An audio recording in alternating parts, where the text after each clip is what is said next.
الحمدللہ رب العالمین والصلاة والسلام علی سید الانبیاء والمرسلین وعلی آلہ واصحابہ اجمعین، اما بعد، اعوذ باللہ من الشیطان الرجیم، بسم اللہ الرحمن الرحیم۔ ربنا واجعلنا مسلمین لک ومن ذریتنا امة مسلمة لک وارنا مناسکنا وتب علینا انک انت التواب الرحیم۔ صدق اللہ مولانا العظیم۔ محترم مسلمان بھائیوں، اللہ تبارک و تعالیٰ کا احسان عظیم ہے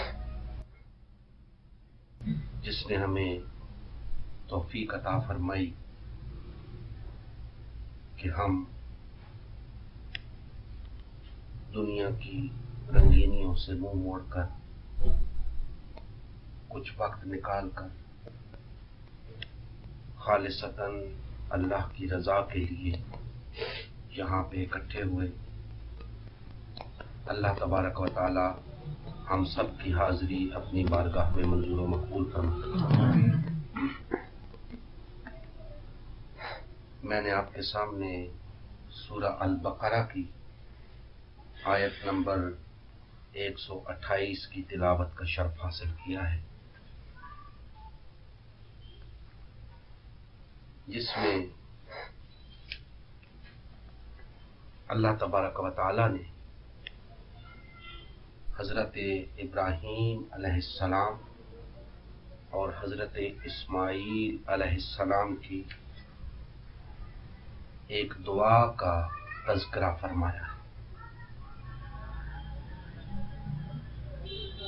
جب حضرت ابراہیم علیہ السلام اور آپ کے صاحبزادے حضرت اسماعیل علیہ السلام کعبۃ اللہ کی دیواریں بلند کر رہے تھے تو یہ دعا فرما رہے تھے، ربنا واجعلنا مسلمین لک، اے اللہ ہمیں اپنا فرما بردار بنا، ہمیں مسلمان بنا، اور ہماری اولاد میں سے اپنی ایک فرما بردار امت مسلمہ پیدا فرما، اور ہمیں ہمارے طریقے عبادت بتا، اور ہمارے حال پہ توجہ فرما، بے شک تو توجہ فرمانے والا مہربان ہے۔ دوستان محترم،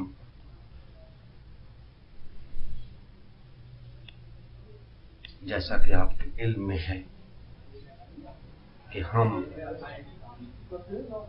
امت مسلمہ کی تشکیل نو کا کام کر رہے ہیں،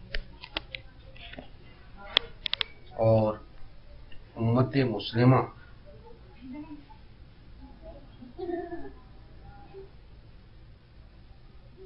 ایک ایسا معروف اور معلوم نام ہے، یا ایسی معروف اور معلوم اصطلاح ہے کہ ہر شخص اس کے بارے میں تسلی اور تشفی رکھتا ہے، اور ہر شخص اس کے بارے میں جانتا ہے کہ امت مسلمہ جو بھی ہے اس کا تعلق مسلمانوں کے ساتھ ہے۔ اب یہ امت مسلمہ کیا ہے اور اس کی تشکیل کا کوئی، اس کی تشکیل نو کی ضرورت کیوں محسوس ہو رہی ہے، یہ وہ تمام سوالات ہیں جو ہمیں معلوم ہونے چاہیے۔ میں چاہوں گا کہ آج کی گفتگو میں چند کلمات اس حوالے سے آپ بھائیوں کے سامنے عرض کروں۔ دوستان محترم، سب سے پہلے تو ہمیں یہ معلوم ہونا چاہیے کہ امت مسلمہ حضرت ابراہیم علیہ السلام اور حضرت اسماعیل علیہ السلام کی دعا کا نتیجہ ہے۔ آپ نے نبی کریم صلی اللہ علیہ وآلہ وسلم کی بعثت سے کئی سو سال قبل یہ دعا اللہ کی بارگاہ میں فرمائی، اور اللہ تبارک و تعالیٰ نے آپ کی یہ دعا قبول فرمائی اور نبی کریم صلی اللہ علیہ وآلہ وسلم کی بعثت ہوئی۔ یاد رکھیں کہ اسی دعا کے ساتھ آپ نے ایک نبی کے مبعوث ہونے کی دعا بھی فرمائی، امت مسلمہ کی بھی فرمائی اور ایک نبی کی بھی دعا فرمائی۔ تو اللہ تبارک و تعالیٰ نے نبی کریم صلی اللہ علیہ وآلہ وسلم کو مبعوث فرمایا۔ نبی کریم صلی اللہ علیہ وآلہ وسلم نے اس دور کے اندر انسانیت کے سامنے دعوت حق رکھی۔ اس دعوت حق کو جو لوگ قبول کرتے گئے ان پر مشتمل امت مسلمہ وجود میں آتی ہے۔ جو لوگ نبی کریم صلی اللہ علیہ وآلہ وسلم کی دعوت کو قبول کر کے آپ کے دائرہ اطاعت میں آتے گئے وہ امت مسلمہ بنتے گئے۔ اور امت مسلمہ کے بارے میں ایک وضاحت کر دوں کہ اس کا مفہوم یہ نہیں ہے کہ مسلمانوں کی جماعت۔ امت مسلمہ کا مطلب یہ نہیں ہے مسلمانوں کی جماعت، امت مسلمہ کا مطلب ہے مسلمان جماعت۔ امت مسلمہ مسلمان جماعت، اللہ کی فرما بردار جماعت۔ تو یہ جماعت ہی مسلم ہوتی ہے۔ لہذا یہ چیز ذہن میں رکھیں کہ مسلمانوں کی جماعتیں بہت ساری ہیں، مسلمانوں کی جماعتیں بہت ساری ہیں، مسلمان جماعت صرف امت مسلمہ ہے۔ اللہ تبارک تعالیٰ نے اس کو قرآن مجید میں بیان فرما دیا ہے۔ اور یہ بھی یاد رکھیں کہ امت مسلمہ کا واحد ماخذ، کوئی پوچھتا ہے نا جی یہ نام آپ نے کہاں سے لیا، تو یہ واحد ماخذ جو میں نے آپ کے سامنے بیان کیا سورہ البقرہ کی آیت نمبر 128، یہ اس کا ماخذ ہے۔ یہاں سے ہم نے یہ نام اخذ کیا، اور ہم نے جب یہ نام اخذ کیا تو اس سے پہلے بھی یہ نام استعمال ہو رہا تھا، ہم نے پہلی مرتبہ استعمال نہیں کیا۔ تمام فرقوں کی علماء، تمام دانشور، صحافی، لکھنے والے اپنی کتابوں میں لکھتے ہیں امت مسلمہ، لیکن ہمارے یہ کہنے میں اور ان کے کہنے میں ایک فرق ہے، وہ آپ کے سامنے رکھنا چاہتا ہوں۔ ہم یہ کہتے ہیں کہ امت مسلمہ ایک جماعت ہے، وہ یہ کہتے ہیں کہ امت مسلمہ ایک ہجوم ہے۔ کیسے؟ آج 1.5 ارب کے قریب لوگ کلمہ پڑھتے ہیں، اپنے آپ کو مسلمان کہتے ہیں۔ دیگر لوگوں کا کہنا یہ ہے کہ یہ 1.5 ارب پر مشتمل ہجوم جو ہے، یہ مختلف الخیال اور منتشر الافکار لوگوں کا ہجوم جو ہے یہ امت مسلمہ ہے۔ ہم کہتے ہیں کہ نہیں، ایسا نہیں۔ اس تصور کے قائل ہیں کہ امت مسلمہ باقاعدہ ایک جماعت کا نام ہے، امت مسلمہ باقاعدہ ایک نظم کا تقاضا کرتی ہے، اور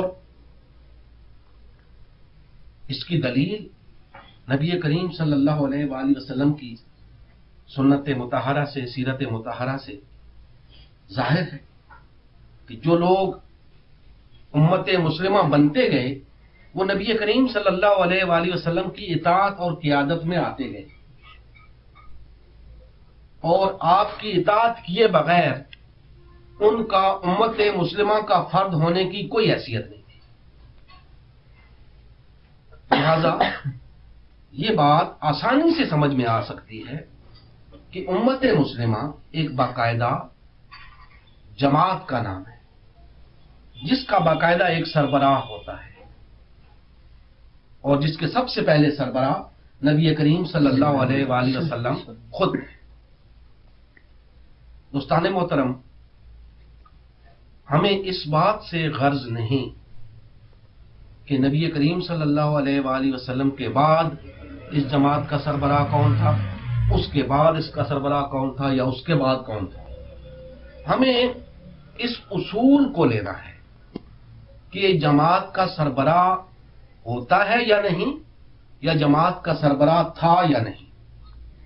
جب اس اصول کو ہم لیں گے تو یہ بات ظاہر اور واضح ہو جاتی ہے کہ امت مسلمہ کا باقاعدہ سربراہ موجود تھا، امت مسلمہ باقاعدہ ایک جماعت ہے اور اس کا سربراہ ہوتا ہے۔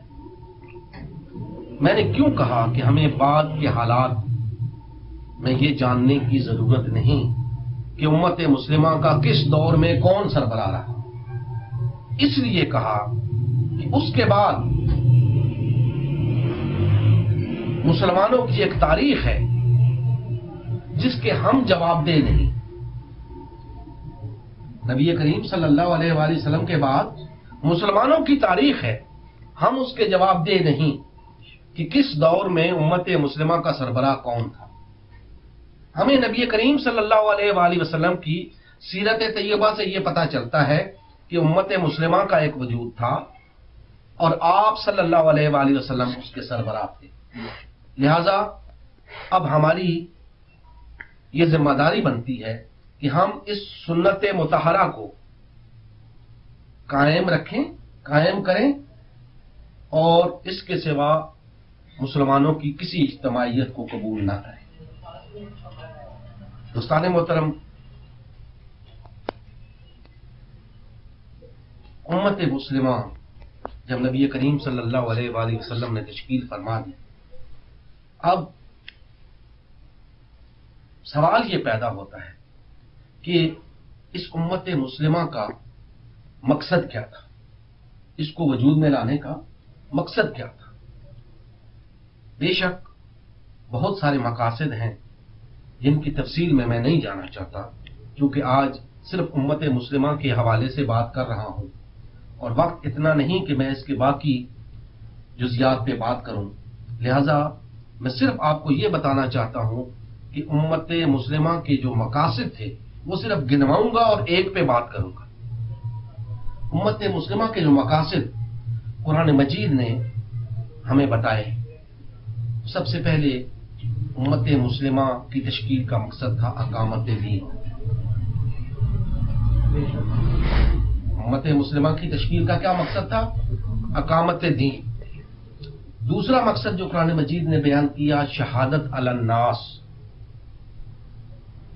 تیسرا جو مقصد بیان کیا، امر بالمعروف و نہی عن المنکر۔ اور اس کے علاوہ جو ہمیں نبی کریم صلی اللہ علیہ وآلہ وسلم کی سنت مبارکہ سے جو چیز ملتی ہے وہ بھی آپ کے سامنے رکھوں گا۔ چوتھا مقصد جو قرآن مجید نے بیان کیا وہ غلبہ دین حق۔ یہ امت مسلمہ کی تشکیل کے 4 مقاصد کم از کم یہ قرآن مجید نے بیان کیا۔ اب انہی کو اگر ہم نبی کریم صلی اللہ علیہ وآلہ وسلم کی سیرت طیبہ کے اندر اگر دیکھیں تو اقامت دین، غلبہ دین حق، امر بالمعروف و نہی عن المنکر، شہادت علی الناس، ان سب کا مجموعہ ہمیں نبی کریم صلی اللہ علیہ وآلہ وسلم کی سنت مطہرہ سے ریاست مدینہ کے قیام کی شکل میں نظر آتا ہے۔ ریاست مدینہ قائم ہوئی، غلبہ دین بھی ہو گیا، اقامت دین بھی ہو گئی، امر بالمعروف و نہی عن المنکر کا کام بھی شروع ہو گیا، غلبہ دین بھی ہو گیا، اور خلافت بھی قائم ہو گئی، اسلامی نظام بھی قائم ہو گیا۔ اب سوال یہ ہوتا ہے کہ کیا صرف ریاست مدینہ قائم کرنا مقصود تھا؟ کیا اس سے غلبہ دین حق کا کام مکمل ہو گیا؟ کیا امر بالمعروف و نہی عن المنکر کا کام مکمل ہو گیا؟ کیا شہادت علی الناس کا فریضہ انجام پا گیا؟ نہیں، اس کام کو تمام روئے زمین کے اوپر قائم کرنا، یہ تھا امت مسلمہ کی تشکیل کا مقصد۔ اسی لیے ہم دیکھتے ہیں کہ نبی کریم صلی اللہ علیہ وآلہ وسلم کی وصال کے بعد اس کام کو پھیلایا گیا، اتنا پھیلایا گیا کہ آج اگر ہم اللہ اور اس کے رسول صلی اللہ علیہ وآلہ وسلم کا نام لیتے ہیں تو یہ اسی نظام کی برکات ہے کہ آج ہم تک یہ دین پہنچا۔ اور میں جو چیز آپ کے سامنے رکھنا چاہتا ہوں امت مسلمہ کے حوالے سے، وہ یہ ہے کہ امت مسلمہ کا ایک مقصد تمام انسانیت کو وحدت کی لڑی میں پرونا تھا، امت واحدہ بنانا تھا۔ اور وہ امت واحدہ کیسے بن سکتی تھی، اس کا نبی کریم صلی اللہ علیہ وآلہ وسلم نے عملی مظاہرہ کر کے ہمیں بتا دیا کہ تمام انسانیت ایک نظام کی چھتری کے نیچے آ جائے، تمام انسانیت اللہ کے نظام کے ماتحت آ کر زندگی بسر کرے۔ یہ تھا تمام انسانیت کا وحدت کی لڑی میں پرویا جانا۔ اب دوستان محترم، تمام انسانیت کا ایک وحدت اختیار کر لینا اور اللہ کے عطا کردہ نظام کے زیر سایہ آ جانا، یہ کیسے ممکن تھا کہ بغیر اسلامی ریاست کے قیام کے یہ کام ہو سکے؟ ممکن نہیں تھا، لہذا اسلامی ریاست قائم ہوئی۔ اب اس اسلامی ریاست کی توسیع ہوتی گئی، اسلامی ریاست کی حدود بڑھتی گئیں، اور ایک وقت آیا کہ دنیا کے 2/3 آباد حصے پر اسلامی ریاست قائم تھی، اور یہ کوئی معمولی بات نہ تھی، یہ مسلمانوں کا دور عروج تھا۔ اور پھر جب اتنی بڑی آبادی پہ مسلمانوں کا اقتدار قائم ہو گیا، اللہ کی حاکمیت قائم ہو گئی، اس کے بعد پھر جیسا کہ قوموں کے ساتھ ہوتا آیا ہے، مسلمان ان اصولوں سے انحراف کرتے گئے، پھر ایک زوال کا سلسلہ شروع ہوا جو آج تک جاری ہے، اور آج مسلمان اس مقام پہ پہنچ چکے ہیں کہ وہ ایک امت کے تصور سے ہی نابلد ہو گئے۔ میں جو بات آپ بھائیوں کے سامنے رکھنا چاہتا ہوں کہ امت مسلمہ وحدت کی علمبردار تھی، تمام انسانیت کو وحدت کی لڑی میں پرونا یہ امت مسلمہ کا مقصد تشکیل تھا۔ امت مسلمہ اسی مقصد کے لیے تشکیل پائی تھی کہ تمام انسانیت ایک وحدت اختیار کر ایک نظام کے زیر سایہ آ جائے۔ لیکن ہم دیکھتے ہیں کہ ایک وقت کے بعد ہوا کیا کہ جس امت کی ذمہ داری یہ لگائی گئی تھی کہ تمام انسانیت کو ایک نظام کے زیر سایہ لے آؤ، ایک وحدت کی لڑی میں پرو دو، وہ امت خود تفرقے کا شکار ہو گئی۔ متعدد گروہوں اور فرقوں میں تقسیم ہو گئی، اور آج جس مقام پہ ہم کھڑے ہیں، اس سے پہلے مسلمانوں کے نہ اتنے فرقے تھے نہ اتنے گروہ۔ آج آپ اندازہ لگائیں کہ مسلمانوں کے اندر کتنی قسم کی تقسیم ہو چکی ہے۔ سب سے پہلے دیکھیں جغرافیائی تقسیم، 57 آزاد ملکوں میں مسلمان تقسیم ہو چکے ہیں، یہ جغرافیائی تقسیم، جبکہ اسلام انہیں کہتا ہے کہ وحدت اختیار کرو، اور اسلام انہیں کہتا ہے کہ تمام انسانیت کو ایک نظام کے ماتحت لے آؤ، اور یہ خود 57 ملکوں میں تقسیم ہو گئے ہیں، یہ جغرافیائی تقسیم۔ اس کے بعد آ جائیں تو رنگ و نسل کی بنیاد پہ تقسیم، عربوں کو دیکھ لیں، غیر عربوں کو مسلمان ہی نہیں سمجھتے، امت ہی نہیں سمجھتے۔ ایرانیوں کو دیکھ لیں، وہ اپنے ایرانی فلسفے میں پھنسے ہوئے ہیں، مصری ہیں۔ اسی طرح ہر علاقے کے لوگ اپنے اپنے رنگ و نسل پہ بنیاد بنا کے بیٹھے ہیں، لسانی بنیادوں پہ۔ اسی طرح ملک تو ملک رہے، ایک ایک ملک کے اندر لسانی بنیادوں پہ کتنے گروہ وجود میں آ چکے ہیں۔ یہ پنجابی ہے، یہ پٹھان ہے، یہ سندھی ہے، یہ مہاجر ہے، یہ پشتون ہے، یہ بلوچ ہے، یہ تفریق۔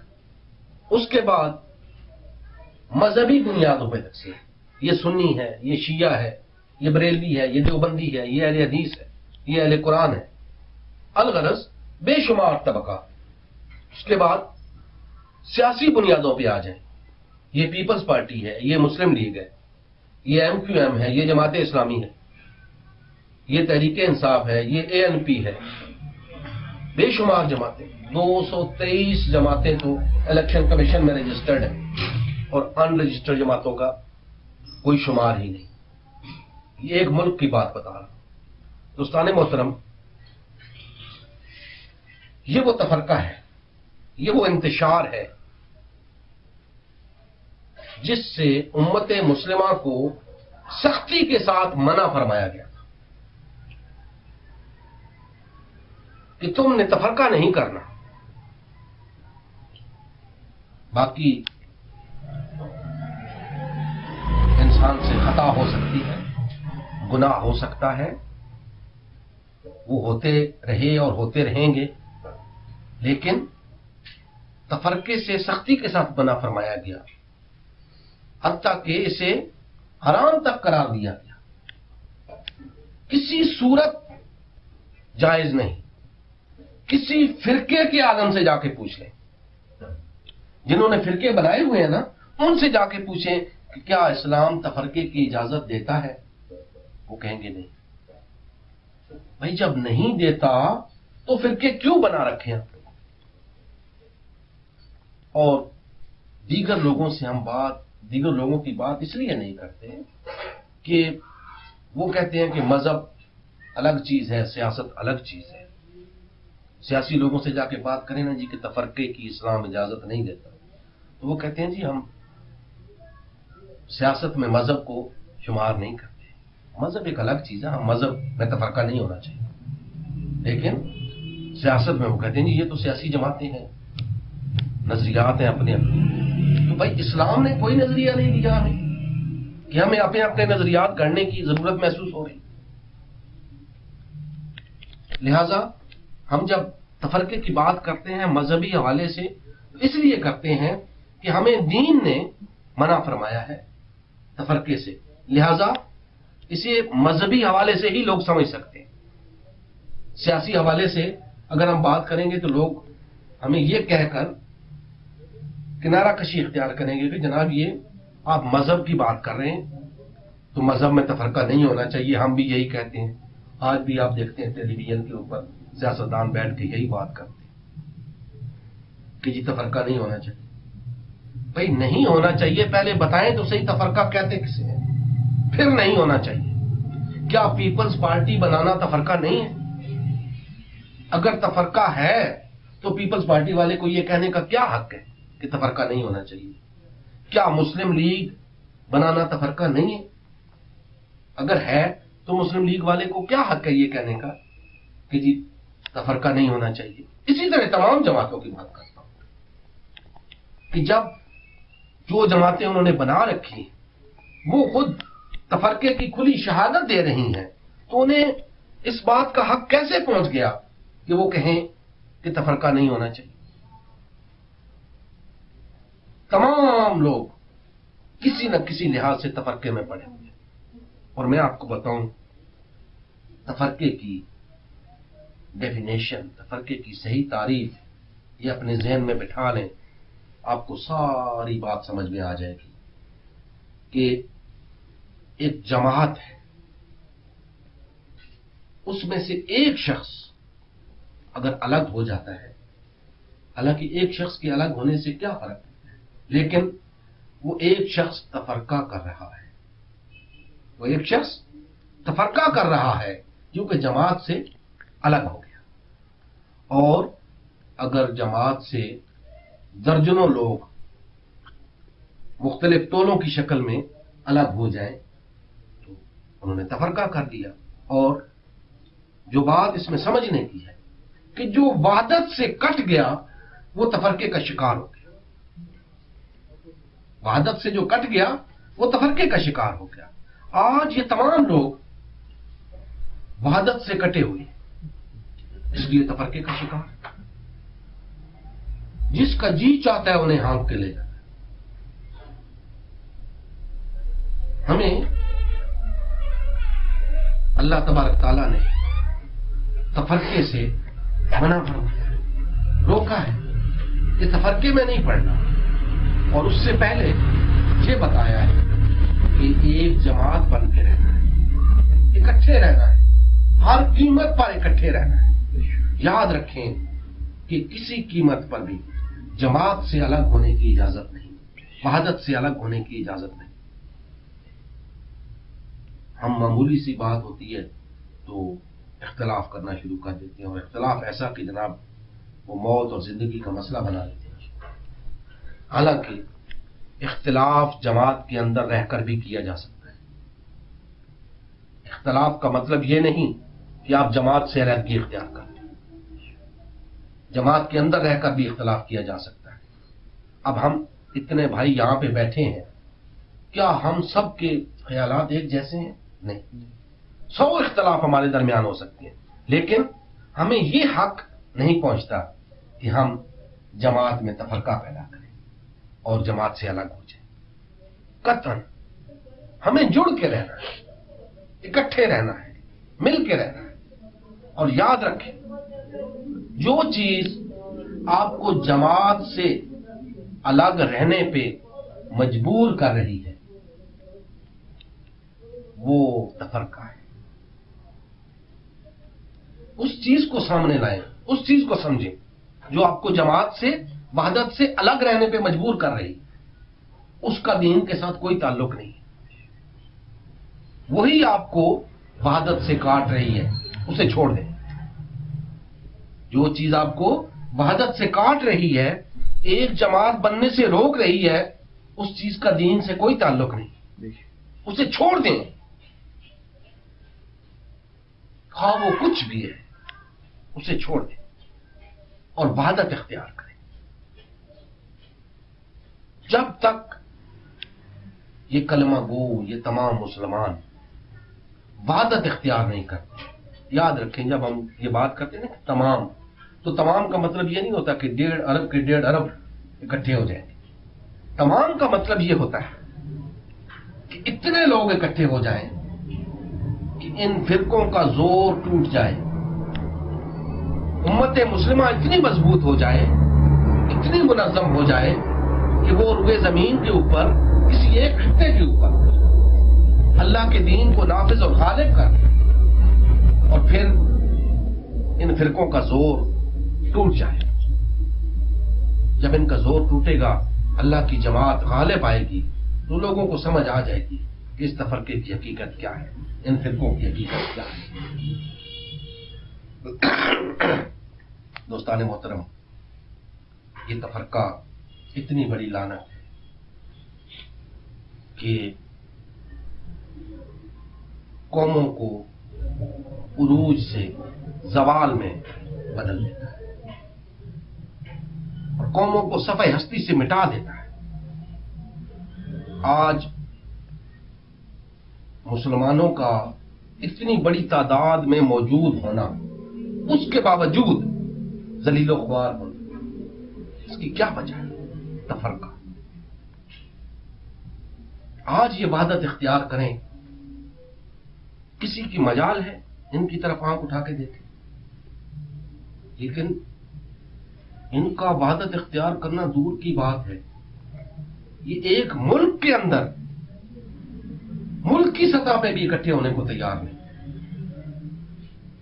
دیگر ممالک کے ساتھ تو مل کے وحدت اختیار کرنا دور کی بات، یہ ایک ملک کے اندر اکٹھا ہونے کو تیار نہیں۔ اور دوستان محترم، یاد رکھیں کہ امت مسلمہ کی ذمہ داری ان تمام لوگوں کو وحدت کی لڑی میں پرونا ہے، ان تمام کو اکٹھا کرنا ہے، نہ صرف ان تمام کو بلکہ تمام انسانیت کو وحدت کی لڑی میں پرونا ہے۔ اور وہ ایک نظام کو قائم کیے بغیر، اللہ کی حاکمیت کو قائم کیے بغیر ممکن نہیں۔ اس اللہ کی حاکمیت کے قیام کے لیے امت مسلمہ کی تشکیل نو کی ضرورت ہے، اور الحمدللہ ہم نے امت مسلمہ کی تشکیل نو کا آغاز کر دیا۔ اب آپ تمام بھائیوں کی ذمہ داری بنتی ہے، نہ صرف خود امت مسلمہ کے دست و بازو بنے، بلکہ ان تمام بھائیوں تک اس دعوت کو پہنچائیں کہ بھائیوں، یہ تفرقہ اس کا ہمارے دین کے ساتھ کوئی تعلق نہیں، یہ جماعت سے کٹ کے رہنا اس کا ہمارے دین کے ساتھ کوئی تعلق نہیں۔ آؤ ایک جماعت بن جائے، آؤ امت مسلمہ کی تشکیل نو کا آغاز ہو چکا ہے، آؤ آپ بھی اس کے اندر شامل ہو جاؤ۔ آپ امت مسلمہ کے رکن ہو، آپ کیوں امت مسلمہ سے باہر بیٹھے ہو؟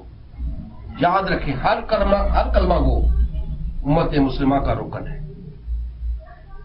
اسے یہ باور کرائیں کہ آپ امت مسلمہ کے رکن ہو، آپ امت مسلمہ سے باہر کیوں بیٹھے ہو؟ آپ یہ اپنے ساتھ ظلم کر رہے ہو، اللہ کے دین کے ساتھ ظلم کر رہے ہو۔ امت مسلمہ میں آؤ اور آ کر اپنی ذمہ داری ادا کرو۔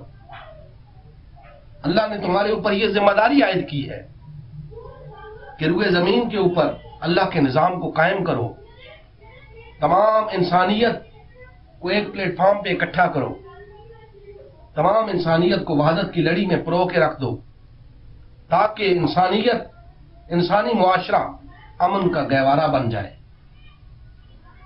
پوری انسانیت کو خوشحالی میسر آ جائے، عدل میسر آ جائے، امن میسر آ جائے، اور یہ قتل و غارت گری، یہ فحاشی اور یعنی یہ معاشی بدحالی، اس کا خاتمہ ہو جائے۔ دوستان محترم، جب تک ہم اللہ کے نازل کردہ کلام کی رہنمائی نہیں چلتے، اس وقت تک ہمارا اس روئے زمین کے اوپر سروائیو کرنا بڑا دشوار ہے۔ اور وہ سروائیول یہ کیا سروائیول ہے جس میں نہ عزت ہو، نہ آبرو ہو، نہ خوشحالی ہو، بس تنگ دستی ہو، ذلت و رسوائی ہو۔ ایسے جینے سے مر جانا بہتر ہے۔ آئیے اپنے مستقبل کی فکر کریں، اپنے آنے والی نسلوں کی فکر کریں کہ ان کے ساتھ کیا ہونے والا ہے۔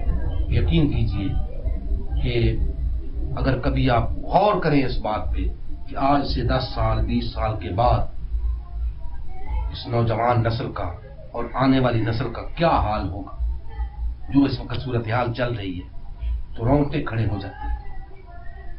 جو حالات جا رہے ہیں، ان حالات کے اندر کسی کو روزگار ملے گا، نہ ان حالات کے اندر کسی کو امن میسر آئے گا، نہ ان حالات کے اندر کسی کو عدل میسر آئے گا۔ الغرض معاشی بدحالی اتنی ہوگی کہ لوگ روٹی کے لقمے کو ترسیں گے۔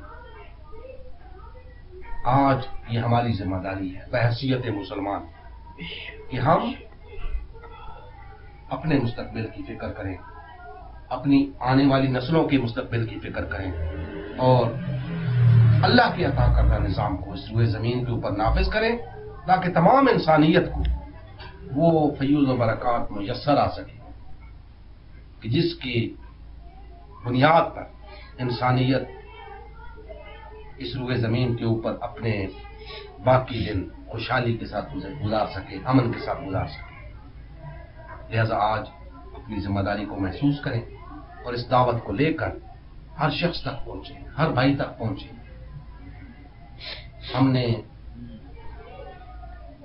اپنا فرض سمجھتے ہوئے اس دعوت کو جہاں تک ہو سکا پہنچانے کی پوری کوشش کی، اور آئندہ بھی کرتے رہیں گے مرتے دم تک۔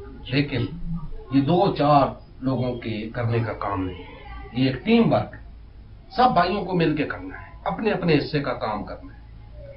آپ اپنے حصے کا کام کر دیں، انشاءاللہ تعالی منزل اللہ تبارک تعالیٰ آپ کو عطا فرمائے۔ اللہ پاک ہمارے حال پہ رحم فرمائے اور ہمیں کما کہو اس دعوت کو آگے پھیلانے کی توفیق عطا فرمائے۔ وما علینا الا البلاغ۔